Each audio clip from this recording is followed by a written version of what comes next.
हात आहे तर मला दोन्हीही वारसे लाभलेले आहेत. ज्या हाताने मी पेनाने क्रांती करू शकते त्याच हाताने मी तलवारीने सुद्धा क्रांती करायची धमक ठेवते. माझे शब्द नीट ऐका.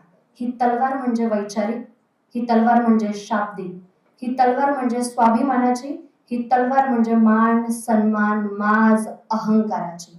जो वर्ग मला नेहमीपासून ऐकत आलाय त्याला या तलवारीचा अर्थ सार्थ कळतो असं मला कळतं. मी एक लेखकही आहे, त्यामुळे मला स्वतःचे शब्द कसे कुठं कशा प्रकारे बोलायचे आहेत, कसे फिरवायचे आहेत, कुठे ट्विस्ट आहे, कुठे शेवट करायचा आणि कुठे क्वामा घ्यायचा हे चांगल्या पद्धतीने कळतं. माझी सर्वांना विनंती आहे, जे माझ्या विरोधामध्ये आज महाराष्ट्रामध्ये ज्यांनी पोस्ट टाकल्या त्यांनी फक्त बिग बॉसला एकच प्रश्न करावा की पूर्ण क्लिप दाखवा.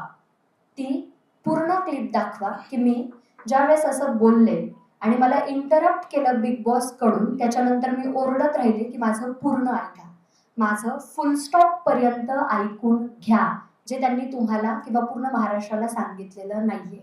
ज्यावेळेस मी राकेश बापट, ओंकार राऊत, प्राजक्ता शुक्रे, करण सोनवणे यांच्यासोबत जो संवाद चालू आहे माझा, तो संवाद तुम्ही पूर्ण महाराष्ट्राला दाखवावा अशी माझी विनंती आहे. त्या संवादामध्ये मी हे सांगते की ही तलवार माझी शाब्दिक तलवार आहे, जी तुमच्या सगळ्यांच्या मानेवरती लटकलेली असेल. मी ती शाब्दिक तलवार बिग बॉस मध्ये घेऊन नाही आली आहे. का?